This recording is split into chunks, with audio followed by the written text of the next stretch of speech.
24 जून flat number 404 एकाएक घंटी बजती है। घंटी बजने के साथ 4 लोग फ्लैट में प्रवेश करते हैं। प्रवेश करने के बाद लिव इन रिलेशन में रह रही महिला को ज़बरदस्त तरीके से जकड़ लिया जाता है। वहीं उसी के दौरान एक पुरुष भी होता है। दोनों को पकड़ लिया जाता है। पकड़ने के बाद सबसे पहले पुरुष को उसके हाथ पैर रस्सी से बांधकर उसे बाथरूम में बंद कर दिया जाता है और महिला का गला बांधकर उसे 4थी मंजिल से नीचे फेंक दिया जाता है और महिला की मौत होती है। महिला की मौत होने के बाद ये पूरी घटना सीसीटीवी कैमरे में रिकॉर्ड हो जाती है। पूरी घटना रिकॉर्ड होने के बाद वहीं इस दौरान पुलिस ने 2 महिला और 1 पुरुष को रंगे हाथों गिरफ्तार कर लिया जाता है। गिरफ्तारी के बाद पुलिस का ये वीडियो जमकर सोशल मीडिया पर वायरल होता है और बड़े बड़े मीडिया संस्थानों द्वारा दिखाया जाता है। लेकिन सबसे बड़ा सवाल ये पैदा होता है कि आखिर सच्चाई को छुपाने के लिए पुलिस 25 जून को नया प्रेस नोट जारी करती है और उस प्रेस नोट में क्या लिखती है ये मैं आज आपको बताऊंगा कि पुरुष के यूपी की पुलिस किस हद तक जा सकती है। नमस्कार, मैं योगेश कांत और आप देखना शुरू कर चुके हो खबर एक्सपर्ट। दरअसल ये घटना बताने से पहले मैं इस घटना के पास्ट की तरफ चलता हूँ। दरअसल दिल्ली के करीब गाज़ियाबाद है और गाज़ियाबाद में एक हंसता खेलता खाता एक छोटा सा परिवार रहता था। उस परिवार में 4 लोग थे, माँ बाप बेटी भाई। बड़े ही धूमधाम से अच्छे ढंग से रहते थे। रहने के दौरान उनमें बेटी सबसे बड़ी थी और उसका नाम रितिका था। भाई उससे छोटा था और पिता एक शू फैक्ट्री में वहीं काम करते थे और एक मिडिल परिवार से चारों फैमिली के लोग बिलोंग करते हैं। इस दौरान रितिका का स्कूल कॉन्वेंट में एडमिशन करवा दिया जाता है और रितिका कॉन्वेंट स्कूल में बहुत अच्छे ढंग से पढ़ाई करती है। रितिका दिखने में बहुत सुंदर होती है। बचपन से ही उसे पढ़ाई में अव्वल होती है और बहुत होशियार भी होती है। होशियारी के साथ साथ रितिका हमेशा क्लास में अव्वल आती है। बात यही नहीं रहती, रितिका 10th और 12th करती है। 10th और 12th में सबसे अव्वल होती है और पढ़ाई लिखाई में बहुत होशियार होती है और फर्राटेदार इंग्लिश भी बोलती है। और इस दौरान रितिका टुंडला आती है। टुंडला फिरोजाबाद डिस्ट्रिक्ट का कस्बा टुंडला में आकर वो अपनी नानिहाल में निवास करती है। छुट्टियों के दिन में वो वहीं रहकर आनंद लेती है। आनंद के साथ पड़ोसी अड़ोसियों से दोस्ती होती है। दोस्ती में ही कुछ देर रितिका वहीं रुकती है। दोस्ती में ही टुंडला का ही एक निवासी आकाश वहीं मिलता है और आकाश रितिका से दोस्ती कर लेता है। रितिका भी अनभिज्ञ थी और आकाश के साथ दोस्ती हो जाती है। दोनों लोग दोस्ती बनती रहती है। रितिका कुछ दिन टुंडला में निवास करती है। टुंडला में रहने के साथ साथ रितिका इसके बाद अपने शहर गाज़ियाबाद वापस हो जाती है। वापस होने के बाद रितिका गाज़ियाबाद में जाकर अपना एडमिशन बीएससी में डिस्टेंस एजुकेशन से करा लेती है। डिस्टेंस एजुकेशन से कराने के बाद रितिका पढ़ाई करना शुरू कर देती है। रितिका बहुत ही स्मार्ट और होनहार लड़की थी। परिवार में लोग सब उसे प्यार करते थे। रितिका वहाँ रहती है, लेकिन इधर आकाश को रितिका से प्यार हो जाता है। दोस्ती आकाश की तरफ से प्यार में कन्वर्ट हो जाती है और फिर आकाश टुंडला छोड़कर वो भी गाज़ियाबाद पहुँच जाता है, क्योंकि आकाश की सिस्टर गाज़ियाबाद में रहती थी। आकाश वहाँ रितिका के पास जाता है और रितिका से दोस्ती करता है। रितिका वहाँ मिलती है। रितिका से आए दिन दोस्ती बढ़ती रहती है। लेकिन अहम बात यह कि जैसे ही रितिका की दोस्ती पनपती है, रितिका को इस चीज़ से खबर नहीं होती कि आकाश मुझे प्यार करने लगता है और रितिका धीमे धीमे मिलती है। लेकिन एक दिन प्यार इतना परवाना चढ़ जाता है कि दोनों ही लोग शादी की ठान लेते हैं। लेकिन सबसे बड़ी बात ये कि इसी दौरान आकाश रितिका से कहता है कि मैंने एक टेस्ट दिया है, बहुत जल्द मैं रेलवे में एक बड़ा अधिकारी बनने वाला हूँ। रितिका आकाश की बातों में आ जाती है और वो इस अनभिज्ञता से रहती है कि आकाश ने किसी का टेस्ट नहीं दिया था। लेकिन रितिका और आकाश की दोस्ती बहुत अच्छे ढंग से पनपने लगती है और एक दिन शादी के लिए रितिका अपने परिजनों को जाकर कहती है कि मैं आकाश से शादी करूंगी। अब बात शादी तक आ जाती है। परिवार इस बात से सहमत नहीं था। रितिका के माँ बाप ने दोनों ने मना किया कि हम लोग इससे शादी नहीं करेंगे, लेकिन फिर भी रितिका नहीं मानी और अपनी जिद पर अड़ी रही और आकाश से शादी कर ली। आकाश से शादी करने के बाद रितिका और आकाश हनीमून के लिए चले जाते हैं और हनीमून पर बड़े ही आराम से रहते हैं, लेकिन ज़्यादा दिन नहीं टिकते। इसके बाद जैसे ही वापस आते हैं फिर वो अपने किराए के घर में रहना शुरू कर देते हैं। इसी दौरान रितिका आकाश से कहती है कि आप कहीं जॉब करना शुरू कर लीजिएगा, जब तक आपकी नौकरी नहीं लगती तब तक, क्योंकि रितिका बेखबर थी। लेकिन इसके बावजूद भी आकाश कहीं जॉब के लिए नहीं जाता है और रितिका को कहता है कि कुछ न कुछ दिनों में मेरा नंबर आने वाला है और घर पर रहता है। रितिका आकाश को लाख समझाती है, लेकिन आकाश इसके बावजूद भी नहीं समझता है। बात यहीं खत्म नहीं होती। उधर रितिका की बीएससी कंप्लीट हो जाती है और रितिका पढ़ने में बहुत होशियार होती है और बहुत ही इंटेलिजेंट होती है। रितिका पढ़ाई के बाद जब आकाश जॉब करते हुए नहीं दिखाई देता है तो रितिका गाजियाबाद के ही एक स्कूल में, कॉन्वेंट स्कूल में अपनी टीचिंग का एक स्कूल में अध्यापक बन जाती है और पढ़ाना शुरू कर देती है।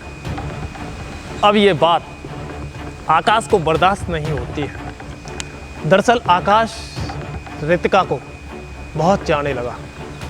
रितिका ने जॉब करने की कहने के बावजूद भी आकाश ने जॉब नहीं की, लेकिन रितिका ने जॉब लगा ली और रितिका जॉब करना शुरू कर देती है। आकाश को ये चीज़ें बर्दाश्त नहीं होती हैं और आकाश रितिका को जॉब करने के लिए मना करता है। उसे लगता था कि मेरी बीवी कहीं किसी और से न सेट हो जाए, किसी और से न अपना रिलेशनशिप बना ले। आकाश को कहीं ना कहीं डर था, लेकिन आकाश बेरोजगार भी था। रितिका जॉब कर रही थी। जब रितिका ने इन सब चीज़ों, अब आकाश ने रितिका को मना किया कि अब आप कहीं भी जॉब करने के लिए नहीं जाएंगी, तो रितिका ने आकाश से कहा कि घर चलाने के लिए मुझे जॉब करना बहुत ज़रूरी है। क्योंकि आकाश जॉब नहीं करता था, रितिका ने जॉब की, एक कॉन्वेंट स्कूल में पढ़ाया। अब आकाश यहीं नहीं रुका। जब रितिका ने उसकी बात को नहीं माना तो आकाश ने उसे प्रताड़ित करना शुरू कर दिया। उसे पीटा, उसे बहुत बुरी तरीके से प्रताड़ना देना शुरू किया। आकाश की इस प्रताड़ना से रितिका भर चुकी थी, ऊब चुकी थी। रितिका ने, दरअसल रितिका सोशल मीडिया पर पहले से ही एक्टिव रहती है। रितिका पढ़ने लिखने के साथ साथ सोशल मीडिया पर बहुत एक्टिव थी। एक्टिवता के साथ रितिका ने सोशल मीडिया पर जॉब तलाश की और आकाश से प्रताड़ित होकर एक फिरोजाबाद के युवक से संपर्क में आई और फिरोजाबाद में विपुल नामक युवक से उसका संपर्क सोशल मीडिया के माध्यम से हुआ। जब विपुल ने उसे वहाँ से बुलाया और उसने कहा कि आप फिरोजाबाद आ जाइएगा, मैं आपकी जॉब के लिए हेल्प करूँगा, और रितिका आकाश से ऊब कर फिरोजाबाद आ जाती है और फिरोजाबाद में एक कॉन्वेंट स्कूल में विपुल के संरक्षण के दौरान जॉब करना शुरू कर देती है। उसी जॉब में विपुल और रितिका की नज़दीकियां बढ़ जाती हैं और विपुल रितिका के साथ रहना शुरू कर देता है। लेकिन ये सारी चीज़ें आकाश यानी रितिका के पति को बर्दाश्त नहीं होती हैं और रितिका का पति रितिका को ढूंढते ढूंढते कैसे भी फिरोजाबाद पहुंच जाता है और रितिका का पता लगा लेता है। लेकिन और रितिका से घर चलने के लिए भी कहता है। रितिका इस दौरान नहीं जाती है और आकाश के साथ रहने के लिए नहीं कहती है और वो तलाक के लिए अर्जी दाखिल कर देती है। उधर टुंडला पुलिस को भी FIR दर्ज करा देती है, लेकिन इस पर पुलिस एक्टिव नहीं होती है। अब रितिका को आकाश से बहुत डर लग रहा था कि कहीं एक न एक दिन आकाश उसे मौत के घाट उतार सकता है। तो रितिका और विपुल ने टुंडला छोड़कर, फिरोजाबाद छोड़कर आगरा रहने की ठानी और वो एक अपार्टमेंट में, एक फ्लैट में आगरा रहना शुरू कर दिया। दोनों ही आगरा आ जाते हैं और लिव इन रिलेशन में रितिका अपने फ्रेंड विपुल के साथ रहना शुरू कर देती है। जब Ritika Agra live in relation में रहना शुरू कर देती है, लेकिन उसका पति आकाश रितिका को ढूंढता ढूंढता घूमता है, इधर उधर घूमता है, लेकिन रितिका को ढूंढ नहीं पाता है। रितिका सोशल मीडिया पर काफ़ी एक्टिव थी और सोशल मीडिया के एडवर्टीजमेंट भी बड़े अच्छे ढंग से करती थी। आप उसके ब्लॉग से भी देख सकते हो, दिखने में कितनी स्मार्ट थी, सुंदर थी। ये सारी चीज़ें उसके पति आकाश को बर्दाश्त नहीं थी। आकाश ढूंढते ढूंढते रितिका को आगरा भी पहुंच जाता है और आगरा उसको सब कुछ याद था और आकाश एक फ्लैट के नज़दीक पहुंचता है, ओम प्लेटिनम फ्लैट, और वो वहाँ पर बैठे हुए सुरक्षा गार्ड को बताता है। इस दौरान उसके साथ 2 महिला मित्र और 1 पुरुष भी होता है और आकाश तकरीबन 11 बजे का टाइम होता है और आकाश की एंट्री करने के बाद, महिला की एंट्री करने के बाद गार्ड उन्हें ऊपर जाने के लिए बता देता है और आकाश और उसकी महिला मित्र और 1 पुरुष, ये चारों लोग ऊपर जाते हैं। फ्लैट नंबर 404 पर पहुंचते हैं। 404 पर पहुंचने के बाद वो घंटी बजाते हैं। जैसे ही घंटी बजती है, एक महिला जिसका नाम रितिका, वो दरवाजे के सामने खड़ी होती है और वो आकाश को देखकर हड़बड़ा जाती है, दंग रह जाती है। फिर क्या था, आकाश और उसके मित्र और उसकी महिला मित्रों ने उन दोनों महिला और पुरुष को पकड़ लेते हैं। सबसे पहले वो पुरुष को हाथ पैर बांधते हैं और उसकी पिटाई करते हैं। आकाश और उसका मित्र उसे उसके बाथरूम में बंद कर देते हैं।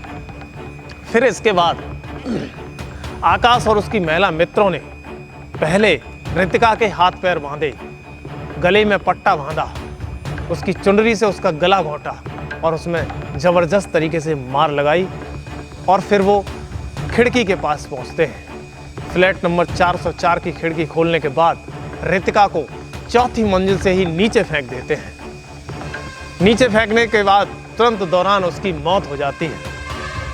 आवाज़ इतनी भयंकर थी कि सुरक्षा गार्ड भी कांपना शुरू कर देता है और आनन फानन में सुरक्षा गार्ड दरवाजे को लॉक कर देता है। लॉक करने के बाद वो जिस तरीके से आवाज़ आई उधर की तरफ दौड़ना शुरू कर देता है।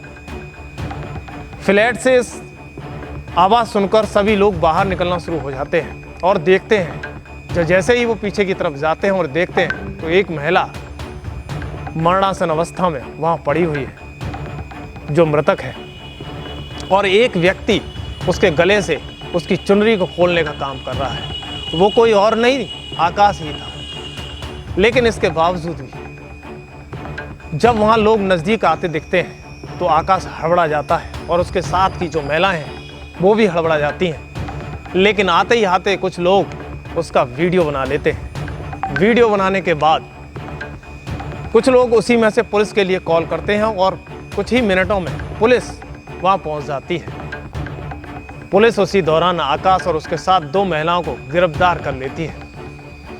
वहीं गिरफ्तार करने के बाद उन्हें गाड़ी में बिठाया जाता है, लेकिन पुलिस फ्लैट नंबर 404 में जाती है और देखती है वहाँ पर एक पुरुष की आवाज़ आ रही है और वो चिल्ला रहा था कि बचाओ बचाओ, ये मुझे मार डालेंगे।